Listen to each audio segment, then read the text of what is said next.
예, 이번 시간에는 비교헌법 중에 영국 근대 헌법의 성립의 사상적 기반에 대해서 학습하도록 하겠습니다. 영국 하면 가장 유명하고 또 사상적 기반을 다진 철학자가 있는데 그게 존 노크라는 사람이에요. 존 노크. 존 노크의 지금 여기 보시다시피 시민정부 이론이라는 아주 유명한 책도 썼는데 존 노크에 대해서 먼저 이제 한번 살펴보도록 하죠. 존 노크는 영국 그때 당시 잉글랜드 왕국의 철학자이자 정치 사상가였습니다. 이 존 노크는 영국의 경험론적 철학자야 대두라고 평가를 받고 있습니다. 그 다음에 사회계약론 이런 것을 주장해서 아주 유명해졌죠. 그 존 노크의 사상은 나중에 인식론이라든가 정치 철학에 많은 영향력을 미치는데 이 사람을 우리가 뭐라고 부르냐면 이제 계몽주의 사상가 이렇게 부릅니다. 자유주의 이론가 이렇게 부르고 이 사람의 사상이나 저서가 나중에 볼테르라든가 루소에게 많은 영향을 주었습니다. 또 나중에는 또 미국 혁명에도 영향을 주었던 것이. 그래서 이 존 로크의 영향을 받아서 미국 독립선언문이 작성되게 되었다. 이렇게 알 수가 있습니다.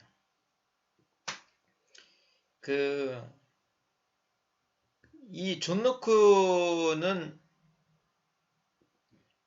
노크의 사상의 가장 중요한 건 자아 정체성이에요. 자아 정체성. 근데 근대적 개념의 기원이죠. 자아가 정체성이다. 아이덴티티가 있다라는 거예요. 그래서 이게 데이비드 휴미나 루소, 칸트 같은 유명한 철학자에게 영향을 주게 됩니다. 그래서 이 사람이 원래 이제 태어난 것은 1632년 썸머셋셔라는 작은 마을의 라잉턴에서 법조인의 아들로 태어났습니다. 로크의 아버지는 청교도 혁명 당시 올리버 크로멜 밑에서 싸운 의회파 군대의 기병대장이었습니다. 부모로부터 청교도 교육을 받았기 때문에 이 사람은 이제 1647년에 웨스트민스터 기숙사 학교에 입학해서 우수한 성적으로 졸업을 했습니다. 그리고 1652년 옥스퍼드에서 장학생으로 입학해서 언어, 논리학, 윤리학, 수학, 천문학을 두루 공부해서 데카르트 철학을 처음으로 알게 됐습니다. 그리고 나중에 이제 석사 과정도 밟고 옥스퍼드 대학 튜터로 5년 동안 활동한 후에 1664년에 과학, 특히 의학을 연구를 했습니다. 그러니까 두루두루 연구를 했으면 철학, 의학, 수학, 윤리학 이런 것들을. 그리고 이제 독일에도 머물렀습니다. 독일의 브란덴부르크에 머물렀고 여기서 이제 로크와 약 10여 년간 정치 무대에서 활동을 하게 됩니다. 그 다음에 이제 이 브란덴부르크라는 데서 가톨릭교도하고 개신교들이 서로 다른 종교를 믿지만 함께 사는 것을 목격하고 종교적 관용의 실행 가능성에 눈을 뜨게 됩니다. 여기서 제가 말한 종교적 관용 이 말이 아주 이 사람에게 굉장한 인상을 주는데 그래서 나중에 이제 관용에 관한 편지라는 아주 유명한 글을 쓰게 된 원동력이 이 브란덴부르크에서 머물렀던 시간에 그 인상 깊은 것이었습니다. 하여튼 나중에 이렇게 쫙 해서 많은 저서를 냈는데 인간 오성론 이런 것들을 하고 인간 지성론 그 다음에 우리가 제일 아는 통치론 Two Treatises of Government라는 통치론도 저술하게 됩니다. 이 사람은 로크는 이제 인간은 자연 상태에서 정치적인 존재가 아니라고 말합니다. 그래서 인간은 자연 상태에서 신으로부터 주어진 정당함에 따라 공평하며 권리가 있고 또 재산을 가질 수 있다. 자기의 재산을 가질 수 있다. 이렇게 주장하고 있습니다. 이것은 그 당시의 철학자들과 완전히 비교되는 로크만의 주장이었습니다. 자연 상태에서 인간의 소유는 이웃의 동의를 받아야 한다는 주장과 상충되게 로크는 인간은 이를 통해서 신이 주신 자연을 주변 사람의 동의 없이 소유할 수 있다. 이렇게 주장을 했습니다. 그렇지만 로크는 소유에는 한계가 있고 그 한계라고 하는 것은 자신이 사용할 수 있는 한도 내에서 소유해야 하기 때문이다. 이렇게 합니다. 로크가 예를 들기는 어떤 사람이 혼자 먹을 만큼 이상의 사과를 얻어서 그 사과를 썩게 한다면 이것은 자연의 법칙에 어긋난다라고 이렇게 말했습니다. 그러면 이렇게 남는 잉여 생산물은 어떡하냐? 물물 교환을 해서 결국엔 이제 물물 교환을 해야 되고 물물 교환을 통해서 그 교환 수단인 화폐, 돈이 발명되게 된다. 그래서 금은 돈과 같은 썩지 않는 것으로 인해서 인간은 자연 법칙을 어기지 않는 한도에서 자신의 재산을 증식할 수 있다. 이렇게 해서 자본주의의 어떤 근간을 이루게 됩니다. 그리고 인간은 자기의 재산을 보다 효과적으로 안전하게 지키기 위해서 어떤 다른 강력한 국가기관이 필요한데 그것을 통해서 사회계약론을 그렇게 주장하게 됩니다. 사회계약론을 통해서 국가가 성립하고 국가에 대해서 자기를 보호할 수 있는 안전을 보호할 수 있는 권력을 이양한다는 거죠. 이게 이제 사회계약을 통해서 이루어진다. 이렇게 말하고 있습니다. 그럼 제가 존 로크에 대해서 이제 전반적인 얘기를 했고, 그러면 교과서로 들어가셔서 우리가 저기 거 30페이지 이하서부터 있습니다. 30페이지 밑에부터 존 로크의 시민정부 이론. 먼저 이제 근대에는 자본주의 생산 양식이 뭡니까? 공장제 수공업이에요. 공장제 수공업. manufacture라고 그러죠. 이 공장제 수공업의 특징은 대량으로 상품을 생산한다는 거죠. 그런데 이제 다만 이제 16세기 중엽부터 18세기 말에까지는 중소기업이 소규모의 상품을 생산하고 이를 교환하는 공장제 수공업이었다는 것입니다. 이 시기의 소규모 상품 생산의 담당자는 누구였습니까? 농업을 하던 농노의 지위에서 벗어난 자유농이 있었지만 공업제 수공업 공업에 있어서는 도시에서 길드에서 해방된 장인들이 있었습니다. 장인. 그래서 이 장인들은 산업자본가와 소규모 공장제 수공업의 경영자계층을 이루면서 자유농과 함께 당시 봉건적 규제의 가장 비판적인 계층으로 활약하게 되었습니다. 사상적으로는 어떻습니까? 이때 사상은 인본주의 사상을 바탕으로 해서 자연법 사상이 지배하는 시기였습니다. 근대어법은요, 이 공장제 수공업이라는 자본주의적 생산 양식과 또 자연법 사상의 영향을 받으면서 성립되었다는 겁니다. 네? 이 자연법 사상, 우리가 이게 어떤 있어야 될 법 이런 거죠. 꼭 이러한 법은 있어야 될 법 이렇게 우리가 그러니까 성문화할 수도 있지만 성문화하든 안 하든 우리가 있어야 할 법 이걸 자연법 사상 근대헌법과의 관계를 가장 전형적으로 보여준 것이 존 로크의 시민 정부 이론이에요. Two Treatises of Government 1690년에 서술한 이 존 로크에 의하면 개개의 인간은 어떻습니까?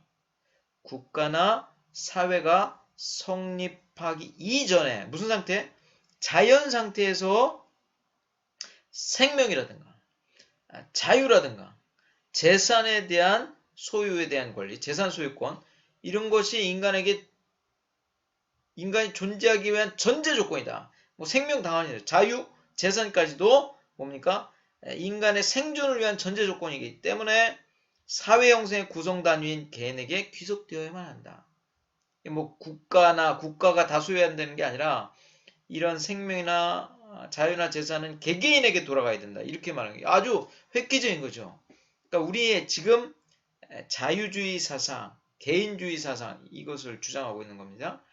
그 가운데 재산은 노동의 결과로서 획득하는 것이고 화폐의 유통을 그 재산 축적을 정당화함으로써 자본주의의 생산 양식 발전을 위한 기틀을 마련했습니다. 그러니까 자본주의의 사상적 기초를 마련한 사람은 존 로크라는 겁니다.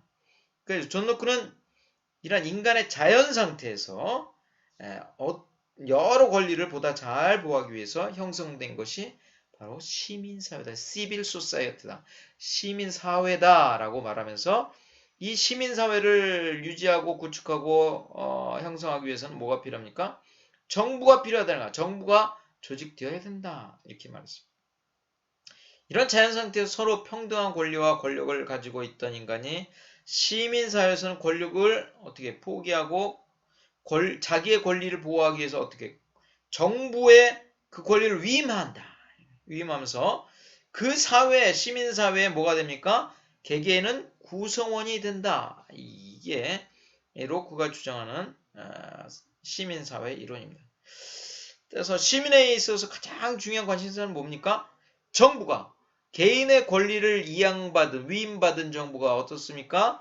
정부가 정당하게 시민의 권리를 보호할 수 있도록 구성하고 정부가 그렇게 기능할 수 있는지 여부가 아주 중요하기 때문에 로크에 있어서는 로크가 시민정부 이론에서 뭐라고 하냐면 군주와 의회를 대치시키는 권력분립론을 주장하고, 그러니까 군주하고 의회는 이렇게 갈등 관계, 대치 관계에 있습니다. 대치 관계에 있는 대치 관계에 있는데 이 군주와 의회 간에 권력 분립이 있어야 된다라는 것이고, 그 군주가 압제를 하면 압제에 대한 저항권도 있다.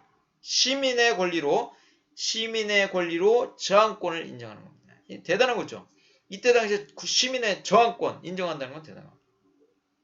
다만 여기서 말하는 시민계급이라는 일체 국가적 사회적 규제를 받지 않고 노동을 통해서 자신의 생활을 유지하고 발전시켜 나가는 인간을 시민이다. 이렇게 말하고 있습니다. 결국 산업자본가 및 소규모 공장제 수공업의 경영자, 자영농 이런 사람들이 우리가 시민계급이다. 이렇게 볼 수가 있습니다. 로크에 있어서 안전이란 것은 안전은요. 국가에 의한 안전이 아니라 국가가 우리를 안전하게 해준다. 이게 아닙니다. 뭡니까? 국가로부터 안전을 추구하는 겁니다. 국가로부터의 안전. 국가가 왜? 안전을 침해하기 때문에 국가로부터의 안전입니다. 이 때문에 국가 권력이 힘을 빼야 되기 때문에 국가 권력을 나눕니다. 권력의 힘을 나눕니다. 그게 권력 분립. 또 국민의 대표자를 선출해서 국가를 구성하고, 이거 우리가 말하는 대의제. 독재자에 대해서 자연권으로, 시민의 자연권으로서 뭐가 있다? 저항권, 이런 것을 인정하게 된다는 것입니다. 그러니까 개인의 생명과 신체와 재산을 보호하기 위해서 여러 권리를 인정하게 되는 겁니다. 로크는 개인의 신체와 생명의 안전을 보호하는 국가를 설명하기 위해서 홉스의 이론을 차용하기도 합니다. 그러나 홉스의 이론과는 다르게 국가를 법에 기속되고 권력은 제한되는 객체로 보았다라는 다른 점이 있습니다. 국가가 개인의 자유를 보장할 때 개인의 안전이 보장되는 것이므로 결국 이 자유와 안전은 상호 모순되는 게 아닙니다. 그러니까 자십시오. 국가가 개인의 자유를 보장할 때 개인의 안전은 보장되는 거예요. 국가가 개인의 자유를 보장할 때 개인의 안전도 보장되기 때문에 그러니까 자유와 안전은 상호 갈등, 모순관계가 아니라 동전의 앞뒷면처럼 개인의 자유가 보장되고 안전이 보장되는 이 동전의 앞뒷면과 같은 것이라고 주장하고 있다는 거예요. 아주 그 논리가 특이해요. 왜냐하면 우리가 일반적으로 생각하면 국가가 우리의 자유를 제한함으로써 안전이 보장된다. 이렇게 생각하는데 로크는 그렇게 생각 안 해요. 개인의 자유가 보장되는 것은 국가가 그 개인의 자유를 보장하기 위해서 안전을 보호해야지만 자유가 보호된다. 이렇게 해서 둘 다 같이 간다. 이거예요. 그 다음에 여기에 이번에 로크의 권력 분립론으로 있습니다. 예, 권력분립론 쪽에 보면 이 로크는 시민의 재산과 권리를 보호하기 위해서 자연법 사상에 기초하고 있다고 했습니다. 그래서 국가 권력을 어떻게 해요? 기능적으로 분립해서 권력 분립을 주장하고, 로크는 입법에 책임 있는 자, 뭐 입법자겠죠? 동시에 그 법률의 집행권을 같이 지녀서는 안 된다. 입법자가 집행권도 같이 지녀서는 안 된다. 이렇게 말하고 있습니다. 그러니까 로크는 시민의 안전과 시민의 재산을 보호하기 위한 과제를 국가에게 부여하였고, 항상 권력을 장악하려는 인간 본성의 야욕을 경고했습니다. 인간은 어떻습니까? 권력을 가지려고 노력하고 있는 이런 본성이 있다. 권력을 그러니까 권력의 독점, 권력의 장악, 권력의 통합을 방지하기 위해서 로크는 권력 분립론을 주장하게 됐습니다. 그래서 법률을 제정하는 입법권, 법률을 집행하는 집행권, 대외 관계를 처리하는 연합권, 이게 세 개의 권력이 있다. 입법권, 집행권, 연합권, 이 세 개의 권력이 있다. 이렇게 말하고 있습니다. 입법권, 집행권, 연합권 중에 가장 중요한 게 뭐냐? 로크는 입법권이라고 봤어요. 입법권. 입법권은 정부가 존속하는 한 항상 어떠한 경우에도 최고의 권력이다. 입법권이 뭐예요? 최고의 권력. 우리가 생각하면 지금 우리의 관념은 입법권, 사법권, 행정권 뭐 우열을 가릴 수가 없어요. 서로 대등한 권력인데 지금 현대 헌법에서는 로크는 어떻게 했습니까? 입법권이 정부가 존속하는 가장 최고의 권력이다. 그러니까 이 집행권과 연합권은 뭐예요? 보조적이고 종속적인 권력이 지나지 않는다. 이렇게 봤어요. 입법권이 최고의 권력입니다.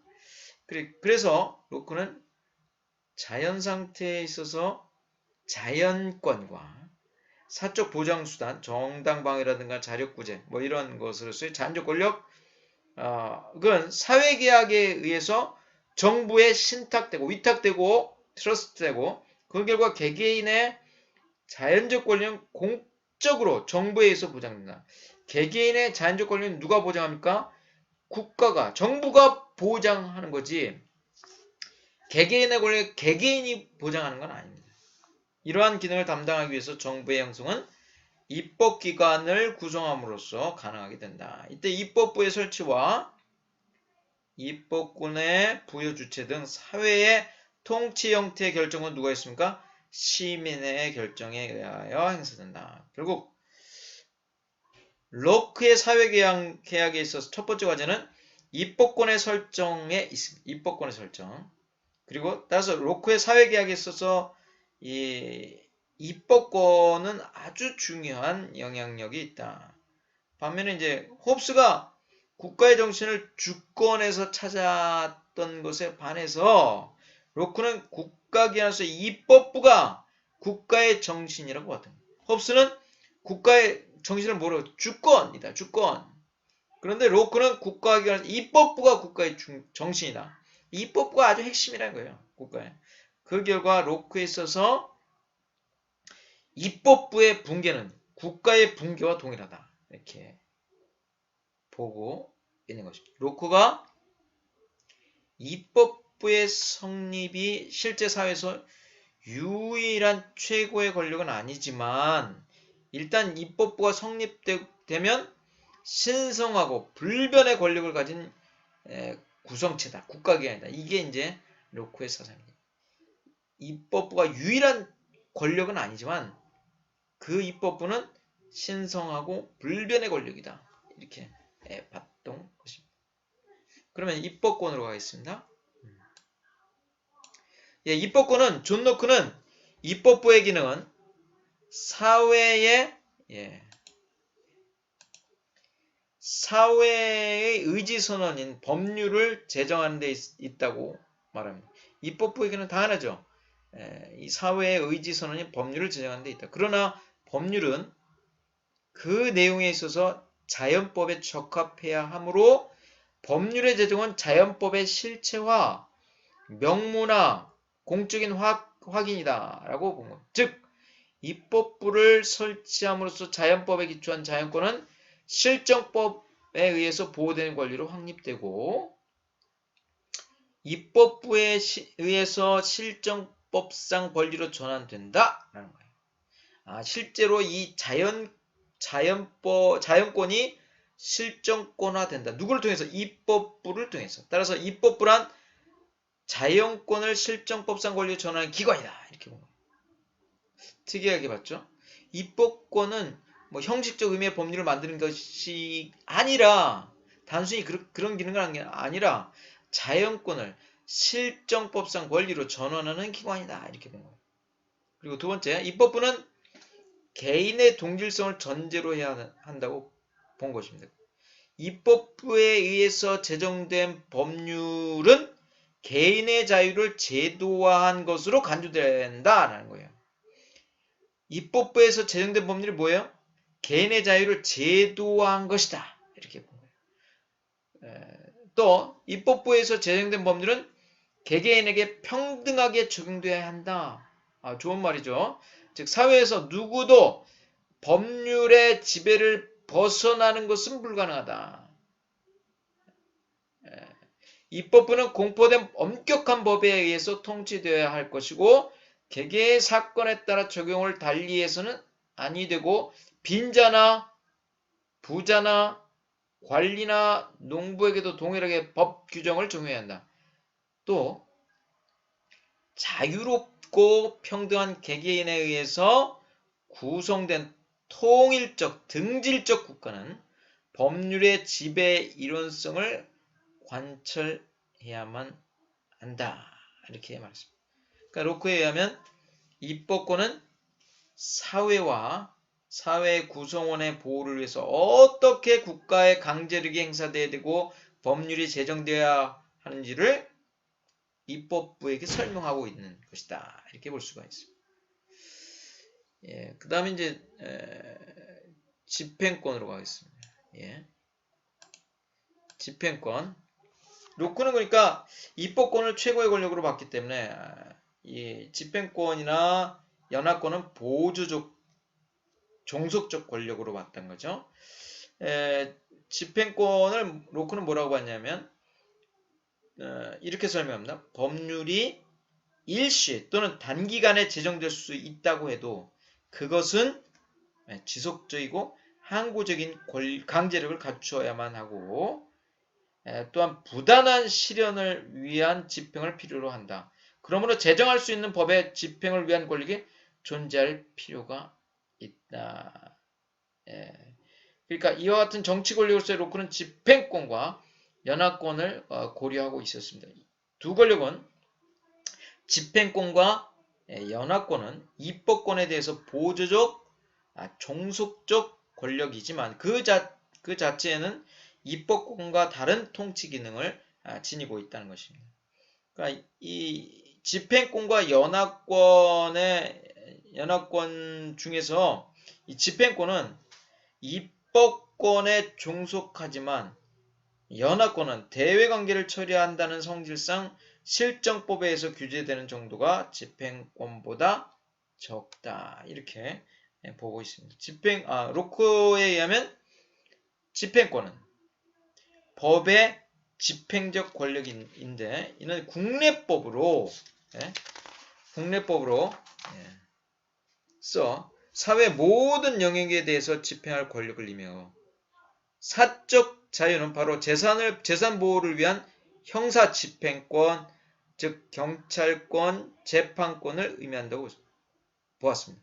그러니까 로크가 말한 이 집행권에는 경찰권이라든가 재판권, 사법권까지 다 들어간다는 거예요. 로크는 시민정부 이론 제9장에서 시민정부의 목적은 첫째 뭡니까? 입법에 의한 재정법의 확립이다. 두 번째, 재판권의 확립이다. 시민정부의 목적은 그예요. 재정법의 입법권의 확립이다. 둘째는 재판권의 확립이다. 셋째는 판결의 집행이다. 넷째는 왜곡으로부터의 방위 이런 것을 들고 있습니다. 이 네 가지 중에서 입법권 첫 번째 입법에 대한 제정은 입법권이죠. 외국으로부터 방위는 연합권입니다. 그리고 이제 재판권의 확립과 판결의 집행은 이 집행권을 말한다라고 보고 있습니다. 재산 보호를 위한 전통적인 사법으로 옛날부터 군주의 고등법정으로서의 의회가 궁극적 관할권을 가지고 있었다는 전통으로부터 유래하는 것입니다.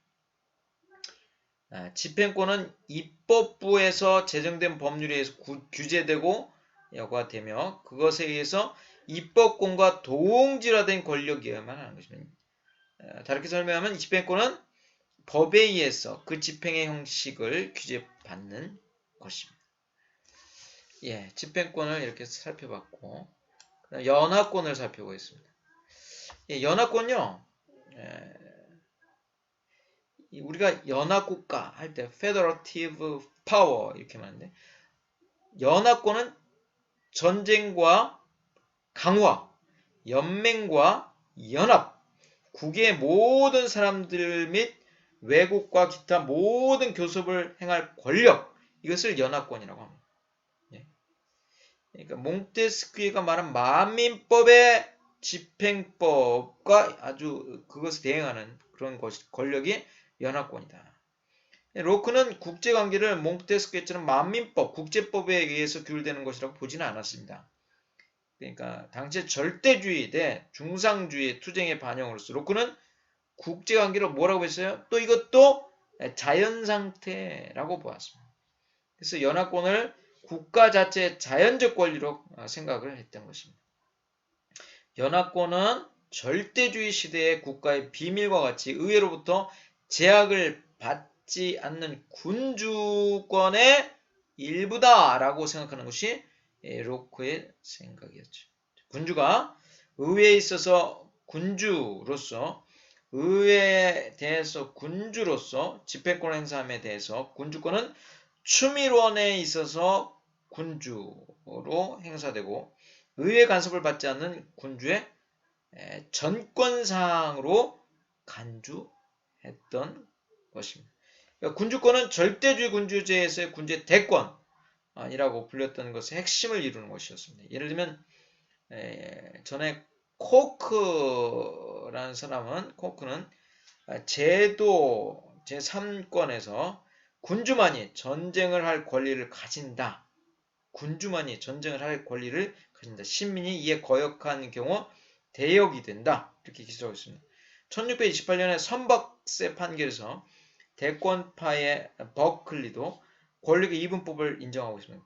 크림벨의 저서에서도 최초로 군주는 법률과 함께 병력을 가지고 있다. 즉 법률은 국내에서 정의를 실현하기 위한 것이지만 병력은 외적에 대항하기 위함이다. 라고 이렇게 설명했습니다. 이같이 이 군주의 연합권은 군주에서 의회로 이전하려는 그런 생각이 호이그당을 시발로 해서 이런 거에서 검토되었습니다. 호이그당의 에비루는 1680년 추밀원을 폐지하고 대신해서 외교, 군사, 인사, 내무 4개의 의회위원회를 제안했습니다. 그럼에도 불구하고 로크가 이것에 반대되는 견적을 가지고 있었던 것은 그 당시에 중상주의 시대이고 로크도 중상주의 경제 이론을 신봉하는 사람이었고 의회로부터 독립된 군주에서 추밀원회에서 설치된 통상 식민지국 위원이었다는 점에서 한계가 있었습니다. 예, 연합권에 대해서 이렇게 봤고 이건 이제 가장 또 센세이션한 저항권에 대해서 보겠습니다.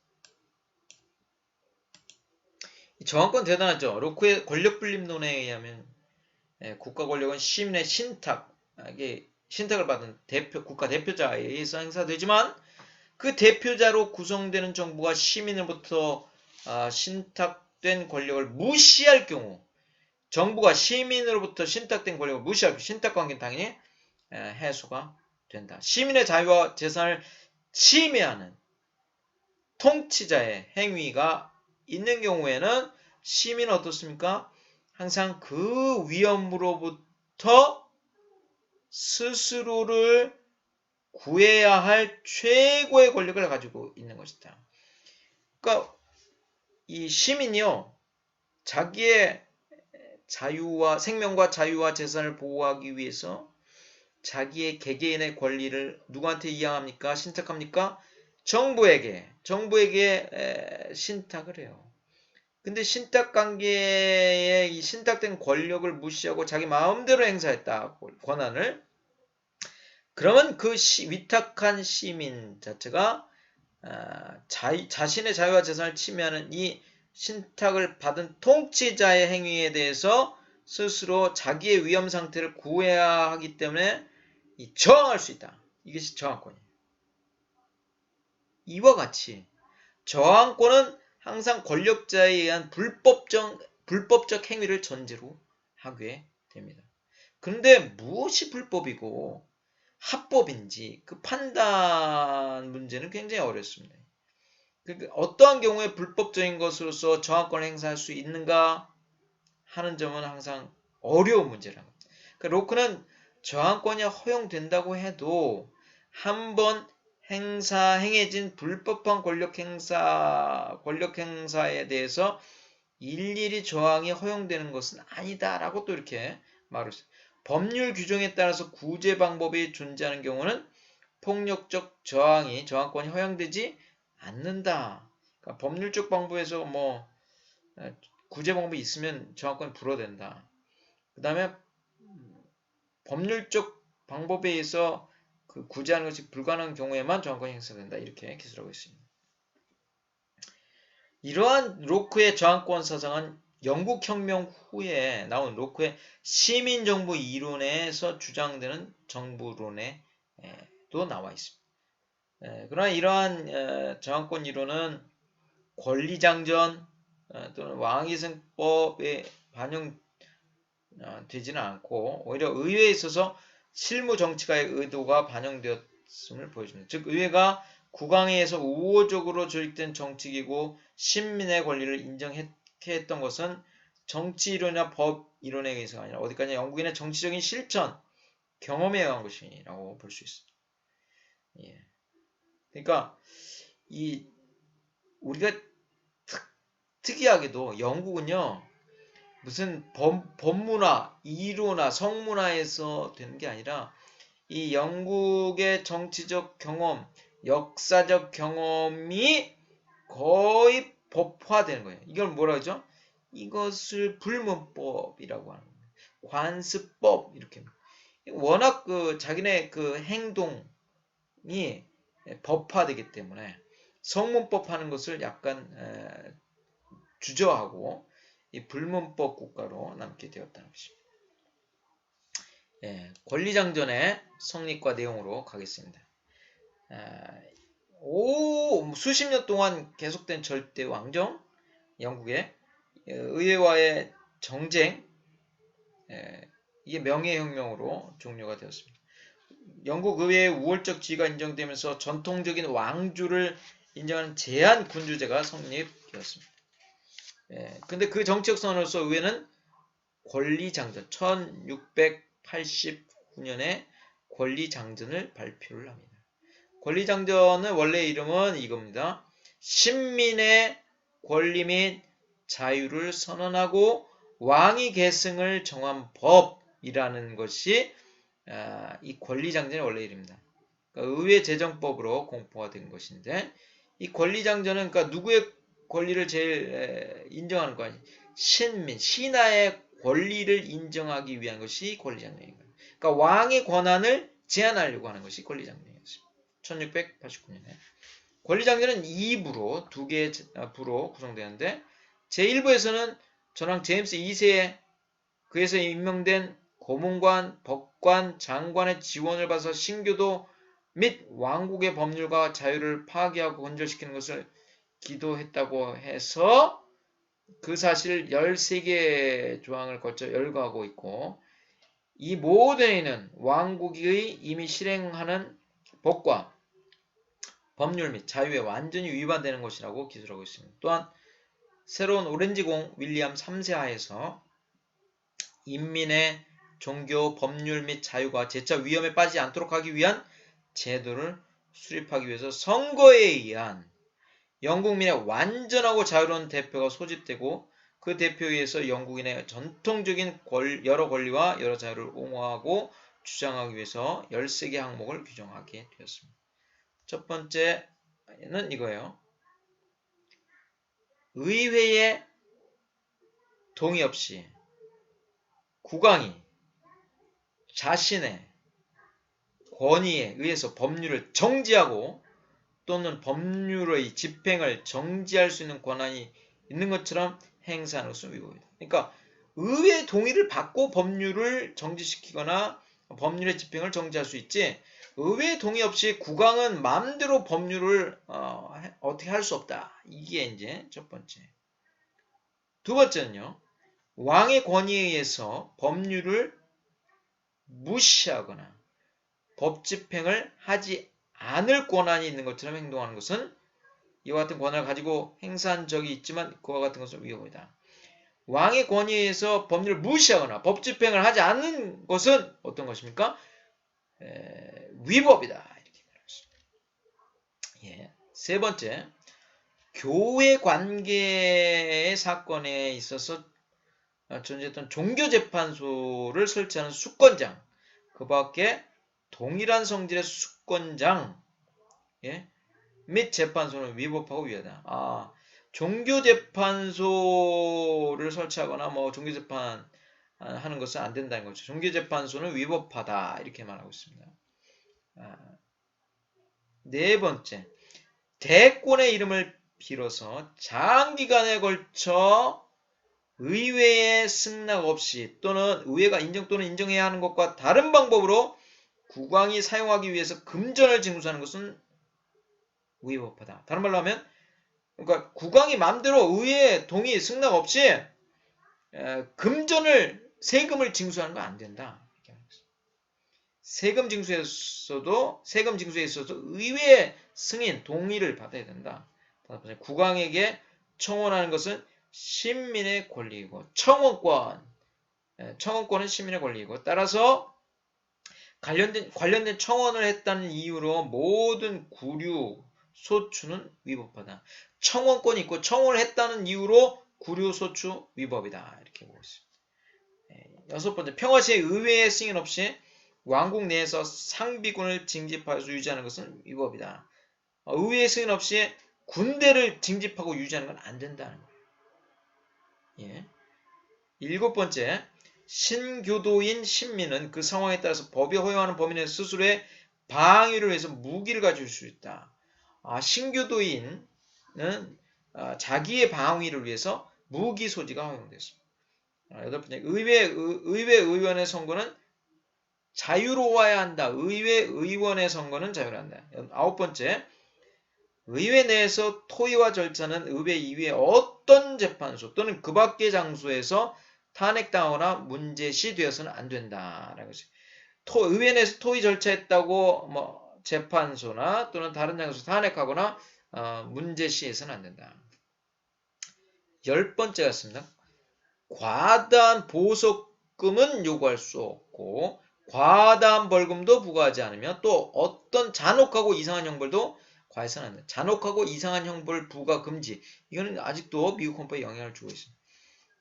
11번째입니다. 배심원은 정당한 방법으로 배심 명부에 등재되어 선출되어야만 한다. 그리고 대역죄로 소추된 경우 심리하면서 배심원은 자유토지 보유자여야만 한다. 배심원은 자유토지 보유자여야 되고 배심원 명부에 등재되어서 선출되어야 되고 그렇다 이거예요. 그 다음에 12번째, 유죄 확정이 이루어지기 이전에 특정한 자에게 벌금 및 몰수에 관한 권한의 부여 및 약속하는 것은 위법하고 무효하다. 그러니까 무죄 추정의 원칙이죠. 유죄 확정 전까지는 벌금 및 몰수 이런 거 안 된다라는 것이에요. 13번째, 일체의 불평등을 구제하기 위해서 그리고 법률을 수정하고 강화하며 보존하기 위해서 의회는 자주 열려야만 한다. 의회의 개회권을 이제 말하고 있습니다. 왜? 법률을 개정하기 위해서. 이렇게 이러한 권리장전은 하나하나가 전부 영국인에게 옛날부터 전해져 오던 그런 관행이고 그런 권리였던 것이에요.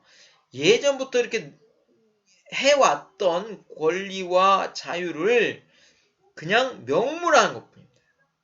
그러니까 여태까지는 불문법이었지만 지금 이제 명문화된 게 처음으로 권리장전, 1689년 권리장전이라는 거지, 이게 과거에 없었던 건 아니에요. 이와 같은 권리장전은 첫 번째, 왕권을 억제하는 역할을 했죠. 의회에 대해서 많은 권한을 부여하고 의회의 지위가 확립되는 계기가 되었습니다. 의회는 단지 입법, 행정, 교회, 군사, 과세 등의 권한을 명백히 확보했던 것뿐만 아니라 의회에 대한 국왕의 지위를 명확하게 확립시켜놨습니다. 영국의 헌법학자 다이시에 의해서 명명된 의회 주권, 의회 내의 국왕이 확립된, 의회 내의 국왕이란 그게 확립되었던 것입니다. 이러한 정치체제는 여전히 그런데 국왕에게 큰 권능과 영향력을 아직도 부여하고 있고, 귀족은 또 서민원과 대대원 권한을 가지고 있었으며 서민원의 대표 세력도 지주들로 구성되어 있다는 한계가 있었습니다. 둘째는 청원권 및 인신의 자유에 대한 권한 보장을 규정했지만 이러한 것은 자연법적 내지 자연권적 권리가 아니라 청원권, 인신의, 이거는 자연법적인 권리가 아니에요. 영국인의 권리 및 옛날부터 시민의 권리와 자유, 여러 자유를 그냥 확인한 것에 불과하다. 셋째는요, 비국교도를 공직에 취임시키지 않는다는 제한을 정하고 있으면서도 1689년에 관용법에 의해서 가톨릭과 유대인을 제한 비국교도에 대한 제한을 완화했습니다. 네 번째, 명예혁명의 성립에 의해서 엘리자베스 왕조 말기부터 생겨난 특권 계급의 독점이 붕괴되고 영업의 자유가 확립되는 등 이 산업자본을 가진 사람들의 권리가 크게 보장되게 되었습니다. 이와 같이 당시 로크의 권력분립론을 구성한 사상은 영국의 이 권리장전에 또 영국 헌법에 아주 많은 영향력을 미쳤고, 이 영국의 근대 입헌주의 사상의 기반이 되어서 그 효력이 미치게 되었던 거죠. 그러니까 이 존 로크의 이 정치적 사상, 권력분립론, 이런 입법권, 집행권, 연합권, 저항권 이런 것들이 권리장전과 또 영국의 나중에 헌법의 형성에 많은 영향을 미쳤다는 것을 우리가 알게 되었습니다. 영국 근대헌법 성립의 사상적 기반, 이번 시간 여기까지 하겠습니다. 감사합니다.